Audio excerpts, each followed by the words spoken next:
अच्छा, पहली बार मैंने देखा कि सामने वाले बेंचेस से नहीं, सामने वाली कुर्सियों से नहीं, बल्कि पीछे से तालियां बजना शुरू हुई और मुझे लगता है यही प्रशांत किशोर का परिचय है। और आज की तिथि में इकलौते नेता हैं जिनसे मेरा पहला सवाल वो नहीं होगा कि सीट का बंटवारा हो गया। ये टेंशन तो आपको नहीं है? ये टेंशन तो नहीं। पर प्रशांत किशोर चुनाव क्यों नहीं लड़ रहे हैं?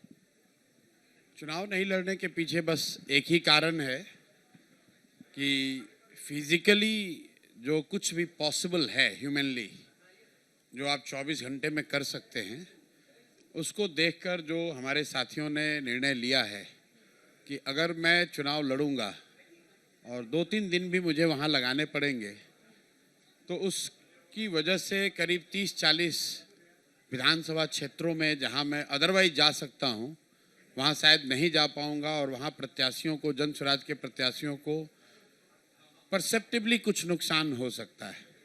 तो निर्णय बस इतना ही था इस विषय को लेकर कि क्या मैं मेरे अकेले के चुनाव लड़ने से ज़्यादा फ़ायदा है या जो जन स्वराज से 243 लोग लड़ रहे हैं उनके प्रचार प्रसार के लिए मुझे ज़्यादा समय देकर फ़ायदा है पार्टी के नज़रिए से।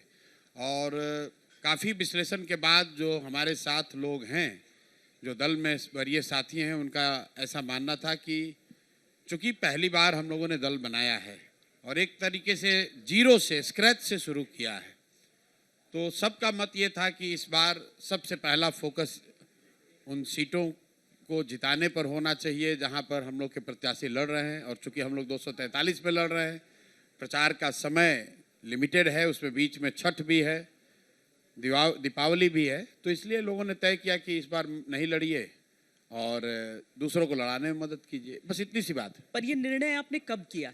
ये निर्णय अभी 4-5 दिन पहले हुआ है। मैं राघोपुर गया था और अगर लड़ता तो वहीं से लड़ता, लेकिन जब सबने निर्णय लिया कि अगर राघोपुर फर्स्ट फेज में इलेक्शन है तो हम लोग का जो कैलकुलेशन है कि 4 दिन कम से कम मुझे वहाँ रहना पड़ता है, तो 4 दिन का मतलब है करीब 40, अदरवाइज 40 विधानसभा क्षेत्र जहाँ पर कि मैं जाऊँगा वो नहीं जा पाता।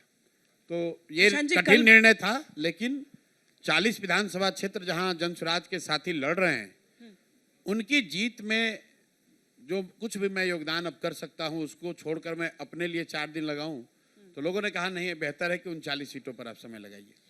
कल मैं राघोपुर में थी, मैं लोगों से बातचीत कर रही थी, सबकी अलग अलग राय आ रही थी। एक वृद्ध व्यक्ति थे, उन्होंने कहा कि कांटे की टक्कर। बोले किससे? तो बोले पी के लड़ रहे हैं। बोले पी के नहीं लड़ रहे हैं यहाँ से। बोले तब तो तेजस्वी जीत देता हूँ। हाँ बिल्कुल, अगर हम लोग लड़ते तो कांटे की टक्कर। देखिए, मैं टक्कर से डरता नहीं हूँ।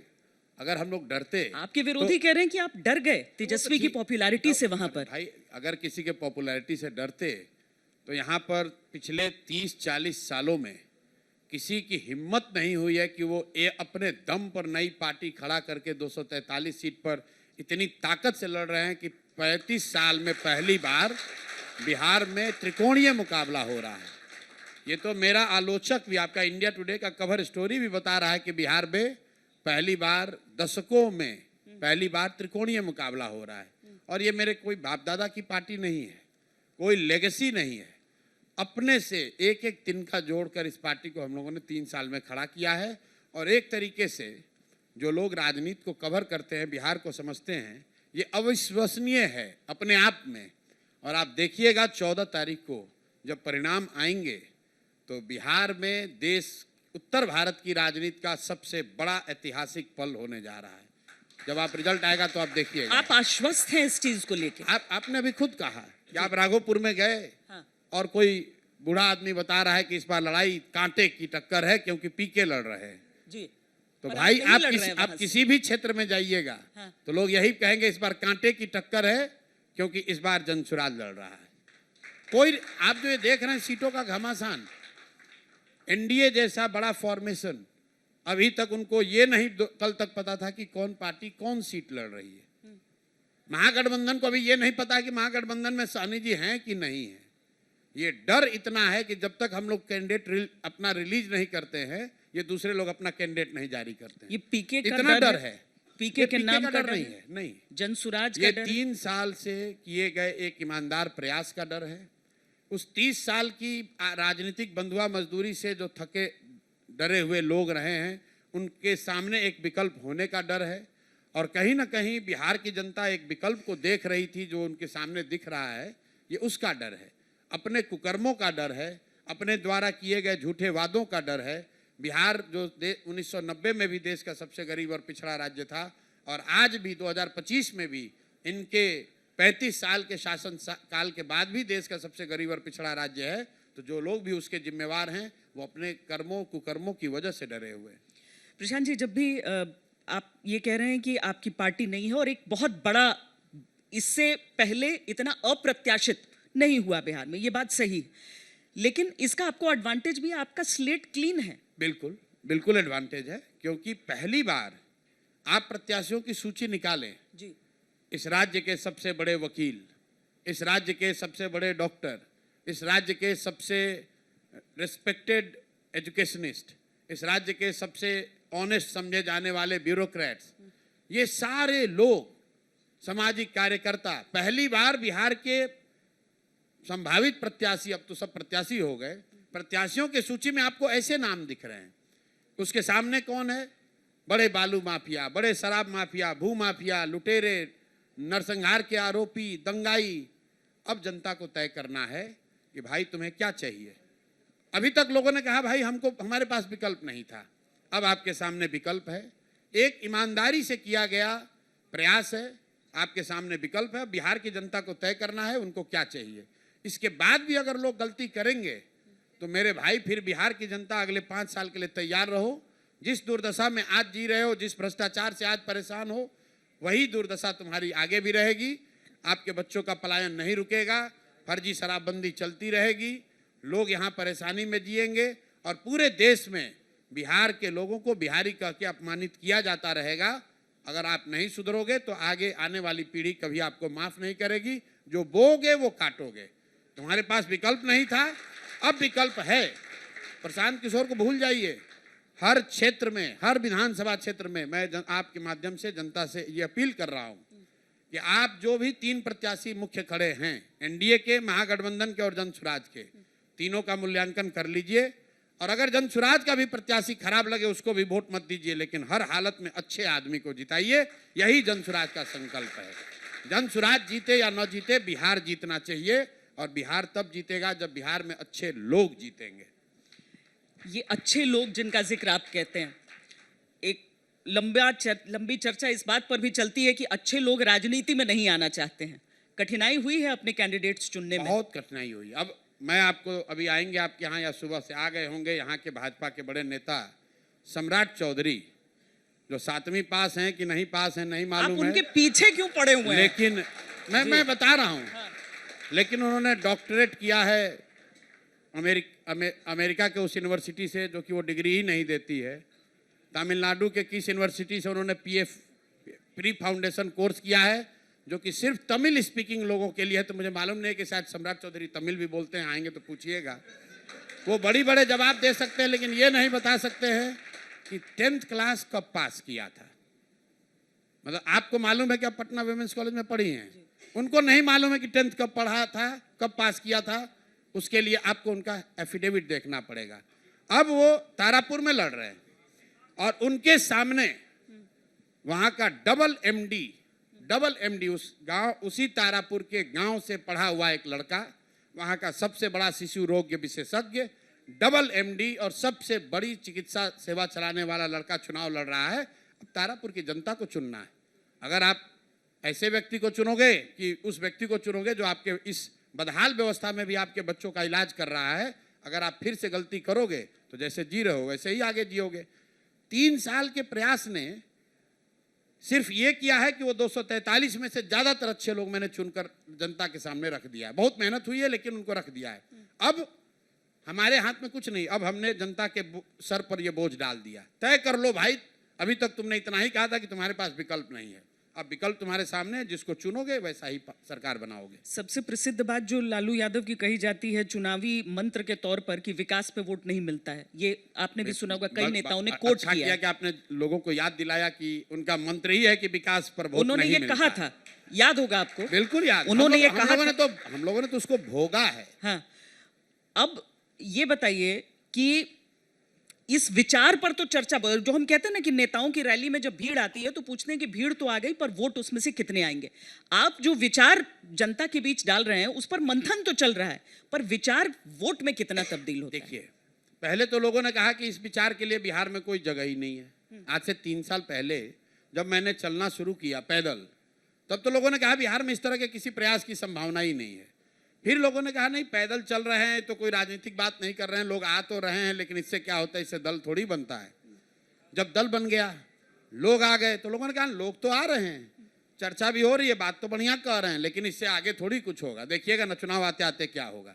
अब चुनाव आ गया, भीड़ आने लगी पिछले 3 महीना से। तो आप जो बात करें, भीड़ तो बहुत आ रही है, लेकिन वोट में कन्वर्ट होगा कि नहीं, चलिए वो भी स्टेज निकल गए।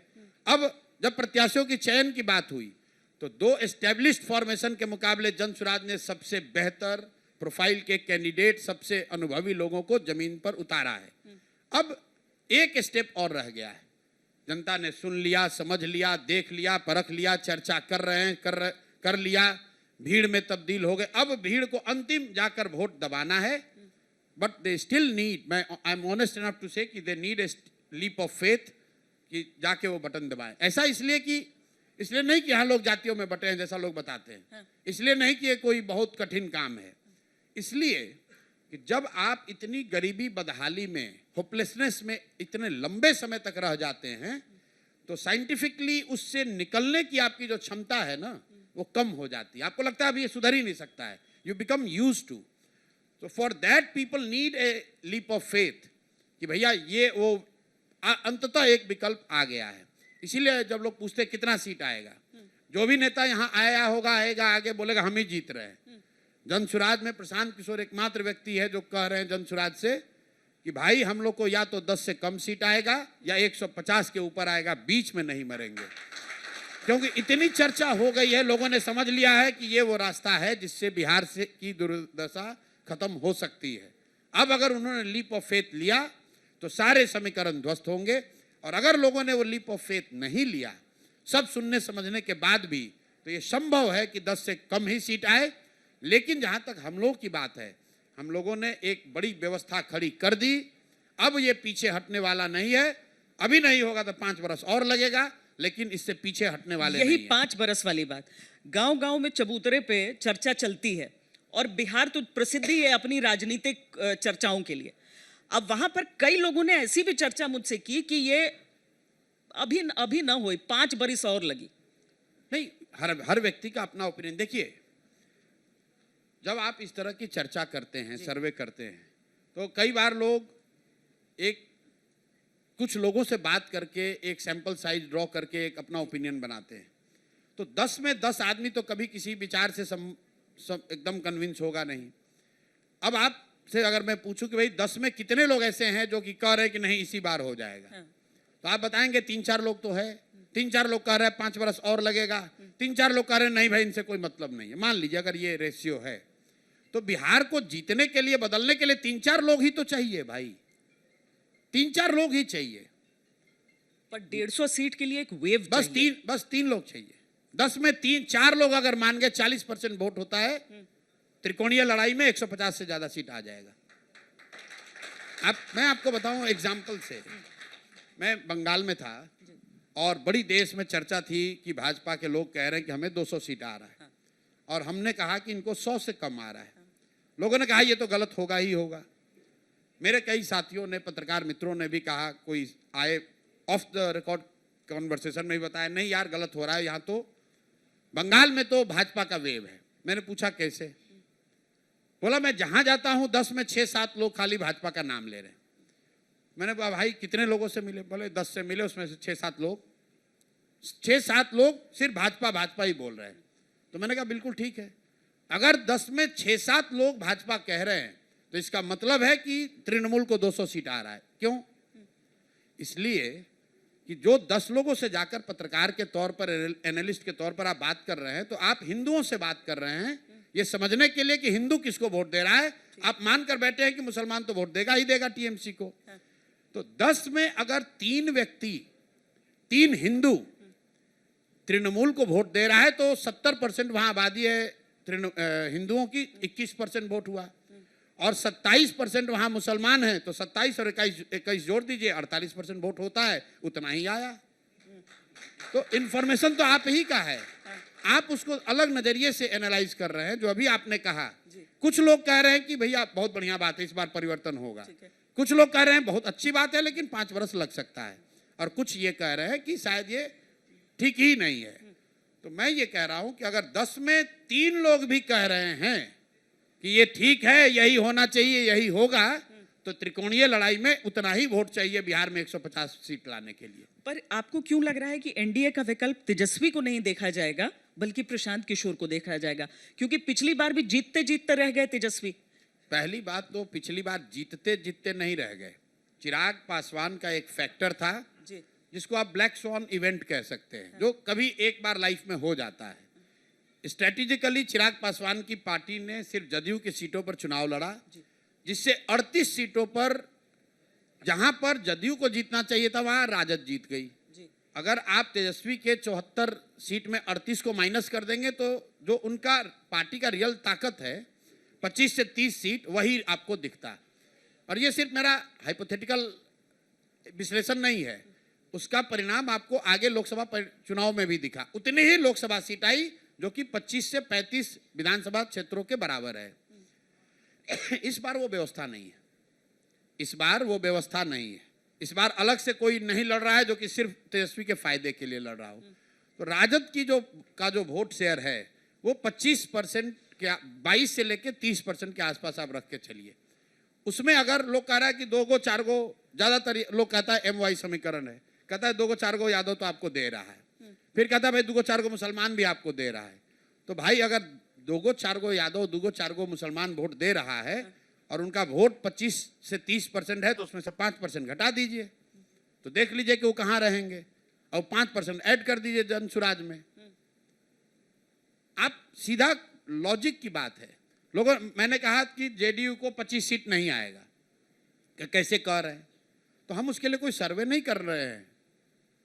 जदयू को 42 सीट आई थी पिछली बार, और नीतीश कुमार आज के मुकाबले ज्यादा सक्रिय, ज्यादा सचेत, ज्यादा बेहतर स्थिति में थे।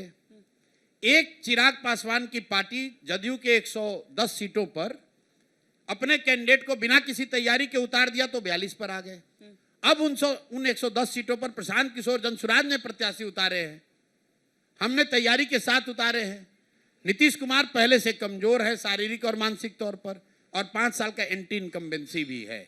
तो 42 से ऊपर जाएंगे कि 42 से नीचे जाएंगे? कॉमन सेंस की बात है, नीचे ही जाएंगे, नीचे ही जाएंगे। आप कैसे भी देख लीजिए, यहां पर जो लोग चुनाव लड़ते रहे हैं उनका नुकसान होना तय है, उनका नुकसान होना तय है, कोई नहीं बचा सकता।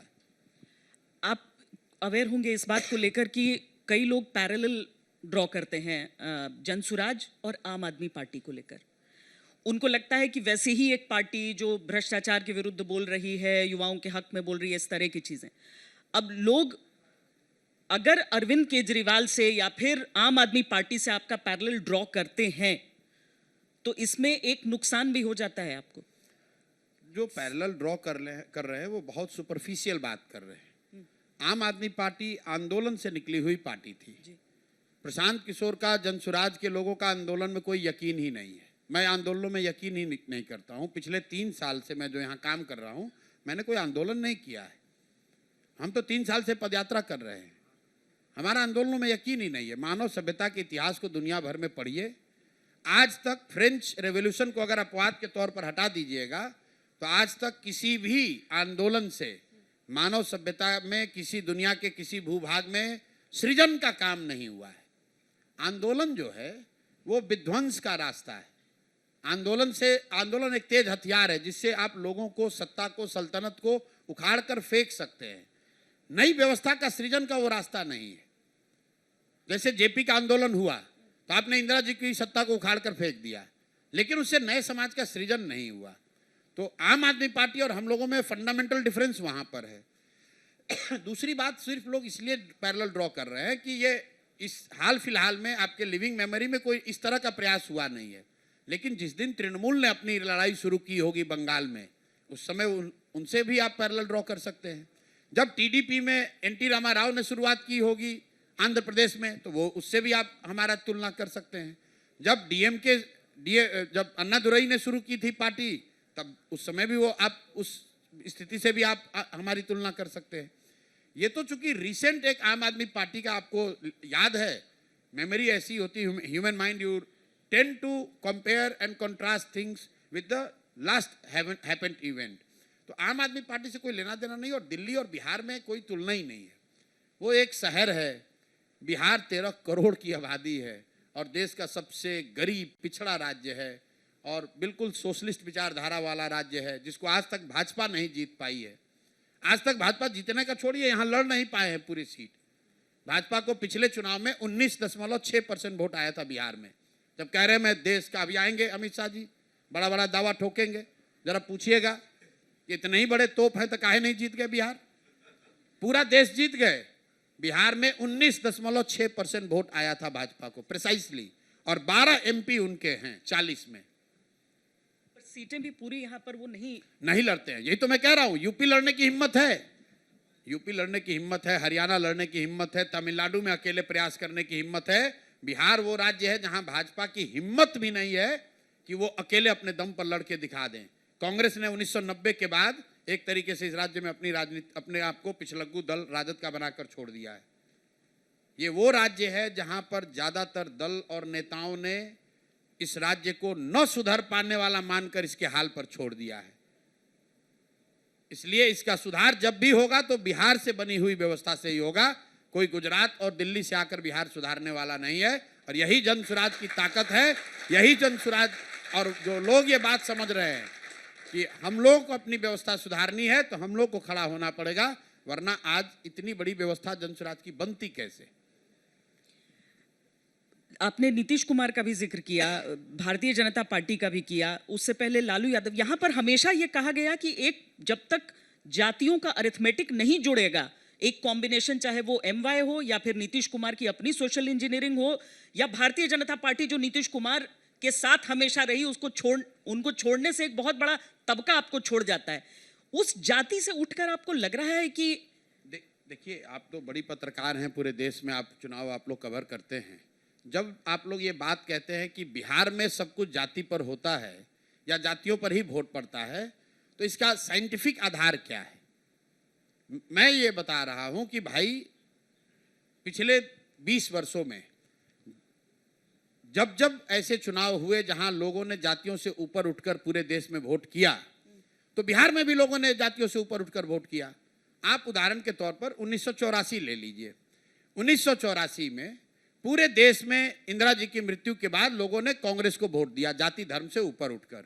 तो बिहार में भी लोगों ने जाति धर्म से ऊपर उठकर 54 में 53 एमपी बिहार में जिताया।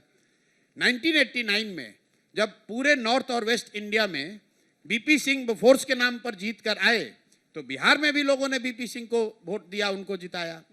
2014 में जब मोदी जी का वेव चला, तो जितना वोट शेयर उनको यूपी में आया, जितना गुजरात में आया, उतना बिहार में भी आया। 2019 में जब पुलवामा के नाम पर पूरे देश में वोट पड़ा, तो बिहार में भी लोगों ने पुलवामा के नाम पर वोट दिया। अगर आप इसको ऑब्जेक्टिवली देखें तो ये क्या बताता है कि जब भी कोई घटना, कोई आइडियोलॉजी, कोई व्यक्ति ने पूरे समाज का इमेजिनेशन कैप्चर कर लिया और लोग जाति और धर्म से ऊपर उठकर लोगों ने वोट किया, तो जैसे दूसरे राज्यों में वोट किया, वैसे बिहार में भी किया। अगर इन चार, जिसको आप लोग बोलचाल के भाषा में कहते हैं लहर वाले इलेक्शन में, अगर बिहार में लोगों ने वोट नहीं किया होता उस समय, उस पुलवामा के आधार पर, मोदी के लिए या इंदिरा जी के नाम पर, तब हम लोग कहते हैं कि डिग्री ऑफ कास्ट और इट्स इंटेंसिटी और its impact on political choices is higher than UP और राजस्थान। ये तो है नहीं। जब यूपी में हुआ तो यहां पर भी हुआ। तो आप कैसे कह रहे हैं कि यूपी में जाति नहीं है और बिहार में जाति है? मैं तो कह रही हूं कि आंध्र हर जगह हर जगह जाति है भाई। बोकालिग्गा लिंगायत वोकालिगा तो कर्नाटक में है, बिल्कुल। कापू कम्मा रेड्डी तो आंध्रा में है, क्षत्रिय पटेल तो गुजरात में है, कुंबी मराठा तो महाराष्ट्र में है। आप तो वहां जाकर ये सवाल नहीं करते हैं कि नहीं, जाति वहां जाकर भी सवाल करते हैं नहीं ये। कि जातियों से प्रशांत जी, ऊपर मैं कैसे उठिएगा, आपसे- ये बात आप नहीं पूछते हैं। देखिए, हाँ, नहीं, मैं आपसे जाति पूछ जो रही है हूँ, ना, क्या एक- आपने भी अपने कैंडिडेट्स को मैं आपको जाति बता देख कर रहा दिया हूं, है? मैं उसको बता रहा हूँ।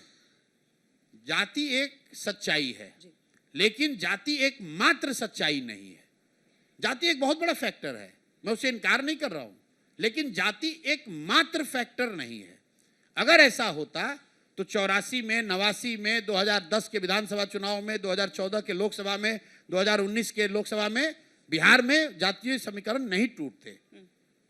और अगर ऐसा है जैसा लोग बता रहे हैं कि MY लालू जी के साथ है, तो यही लालू जी बिहार में करीब करीब 54 में, करीब करीब नहीं, 1995 में 54 में 53 MP जीते हुए थे, और आज उनको 5 MP भी नहीं है।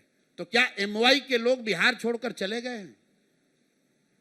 जो NDA का समीकरण 2010 में नीतीश कुमार को 243 में 206 सीट जिताया विधानसभा में, वही NDA का समीकरण आज है 110 सीट नहीं जीत कर आए हैं। तो जातियों का प्रभाव है। और रह गया बात कि भाई लालू जी ने समीकरण बनाया, तो अगर लालू जी समीकरण बना सकते हैं, नीतीश जी समीकरण बना सकते हैं, तो श्वेता सिंह भी वो समीकरण बना सकती हैं। आपको जरूरत है कि अपना छोड़िए प्रोफेशन, आइए बिहार में काम करना शुरू कीजिए। अब मैं भाई कोई भी, अब जब जाति की बात है तो नीतीश कुमार के अपनी जाति के कितने लोग रहते हैं बिहार में? आप कहिएगा उन्होंने अति पिछड़ों का EBC का समीकरण बनाया है, तो भाई अगर किसी एक जाति विशेष के नीतीश कुमार अति पिछड़ों का महादलित का समीकरण बना सकते हैं, तो आप भी बना सकती हैं, हम भी बना सकते हैं। कोई आदमी जो ईमानदारी से प्रयास करेगा वो कर सकता है। लालू जी के भी पार्टी को अगर आप देख लीजिए तो उनकी जाति के 15% यहाँ लोग रहते हैं। लालू जी को 15% वोट थोड़ी ना आता है, उनको तो उससे बहुत ज्यादा वोट आता है। तो अगर लालू जी वो समीकरण बना सकते हैं, तो हम भी, आप भी बना सकते हैं। आपकी बातों में नेता के साथ साथ पॉलिटिकल पंडित वाली वो चीज जाती ना, आपको हर आंकड़ा याद रहता है। आप सामने वाले को चाहते न चाहते भी असेस कर लेते होंगे, इसको इतना ही आने वाला है इस बार। हम लोग सरस्वती के उपासक हैं जी। हम लोग का एग्जिस्टेंस ही सरस्वती से है, डेटा से नहीं है। सरस्वती के उपासक हैं, और उसी से हम लोग का एग्जिस्टेंस है। जो कुछ भी करते हैं उसी के कृपा से करते हैं। माँ बाप के नाम का नहीं खा रहे हैं, कोई हमारी लेगेसी नहीं है। जो भी ऊपर वाले ने विद्वता, जो भी समझ दी है, उसी का ईमानदारी से प्रयास करते हैं, उसी का इस्तेमाल करते हैं, और उसी से चीजें बनती हैं। इसमें कोई पॉलिटिकल पंडित होने वाली बात नहीं है। कहते हैं ना, कभी कभी सरस्वती जी एक दिन में एक समय आपकी जीवा पर बैठती हैं। नहीं, पूरे दिन रहती हैं। नहीं, तो ये बताइए, एनडीए वापस लौटेगी इस बार? नहीं लौटेगी। जीविका महिलाओं को 10,000 रुपए। अब आप देख लीजिए जीविका को, ये जो 10,000 रुपए को आप लोग लेकर इतना हंगामा लोग कर रहे हैं। पहली बात तो ये समझिए, लोग तुरंत आपको उदाहरण देंगे कि महाराष्ट्र में पैसा ट्रांसफर हुआ, महाराष्ट्र में बीजेपी आ गई। तो अगर महाराष्ट्र में पैसा ट्रांसफर होने से बीजेपी आ गई, तो आंध्र प्रदेश में तो जगन मोहन रेड्डी ने 2,25,000 करोड़ रुपए ट्रांसफर किया, तो उनको 11 सीट क्यों आया? अब आप बता दीजिए। और बिहार में पैसा ट्रांसफर की हकीकत को आप समझ लीजिए। पहले तो इसको महाराष्ट्र से कंपेयर मत कीजिए, क्योंकि महाराष्ट्र में यूनिवर्सली करोड़ों महिलाओं को हर महीने पैसा दिए गए। यहां पर इन्होंने क्या किया है, 6.5 करोड़ महिलाएं रहती हैं, उसमें से 1 करोड़ जीविका से जुड़ी हुई महिलाओं को, जिनको आज से 2 बरस पहले 2 लाख रुपया मिल जाना था, उनको इन्होंने 10,000 रुपए का एक किस्त जारी किया है। तो इसका असर जो जमीन पर इतना ही है कि जिन जदयू के एनडीए के नेताओं को गांव में लोग दौड़ाने वाले थे, शायद वो गुस्सा थोड़ा कम हो गया है। लेकिन उन महिलाओं ने पैसा ले लिया है। अब जब ये लोग जाएंगे तो इनको वोट नहीं देने वाली हैं। उनको मालूम है कि सब 5 बरस लूटा है। और जन सुराज के लोगों ने जाकर बताया भी है कि भाई नेताजी आएंगे, पैसा देंगे, पैसा लेना है, लेकिन पैसे पर वोट नहीं बेचना है, क्योंकि 10,000 रुपया इसी छठ में खत्म हो जाएगा। लेकिन अगर बच्चों के लिए रोजगार, पढ़ाई नहीं हुआ तो अगले 5 साल तक ये लूटते रहेंगे। आपको तय करना है कि 10,000 रुपया दोगे और 1.5 लाख रुपया का इंदिरा आवास चला जाएगा। हर महीने मिलने वाले 15,000 की रोजगार का अवसर चला जाएगा। आपको अपने बच्चों के साथ, अपने पति के साथ रहने का अवसर चला जाएगा। बिहार की महिलाएं इतनी मूर्ख नहीं है। एक तो आप ही बैठी हुई इतना होशियार, आप बताइए।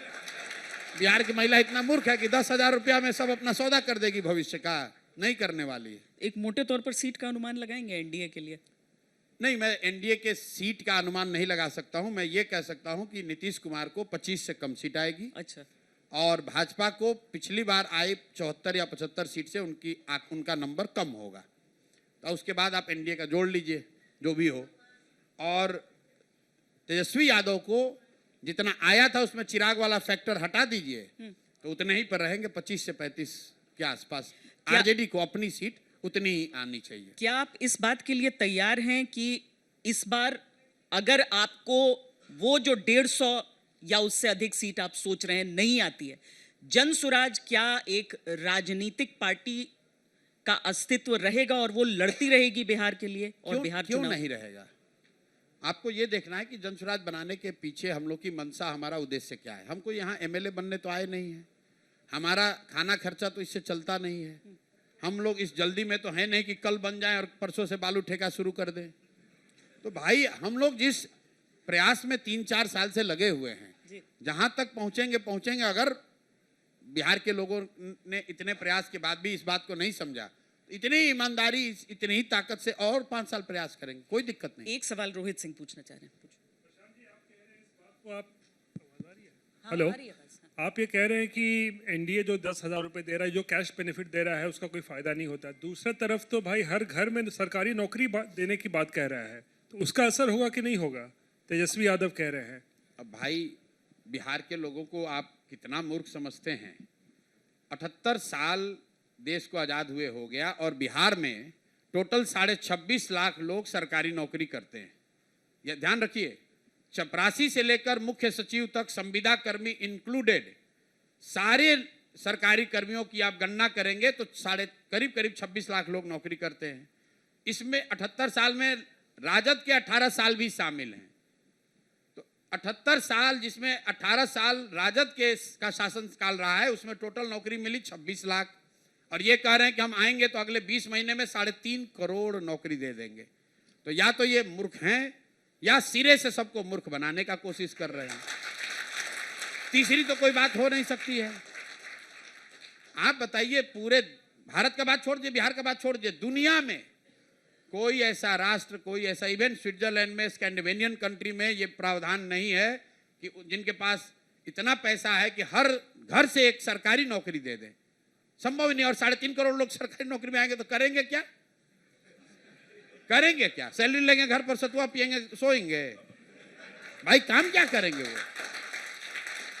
सैलरी के लिए पैसा कहां से आएगा? अरे तो उनसे ना पूछिएगा। 3.5 करोड़ लोग, कैलकुलेटर एक मंगा के रखिए। आ गए हैं कि नहीं तेजस्वी जी? आके गए कि बाद में आएंगे? मेरी ओर से एक कैलकुलेटर मंगा के रख दीजिए और बाकी भारी भरकम बात नहीं। उनको कहिए सर जरा कैलकुलेटर से, हाँ कलम से तो नहीं असर है, कैलकुलेटर से गणना कर दीजिए। 3.5 करोड़ लोग, एवरेज अगर 20,000 रुपया महीना दीजिएगा, गुने 12 कर लो और कितना पैसा होता है ये बता दो। आएगा कहां से, छोड़ दो।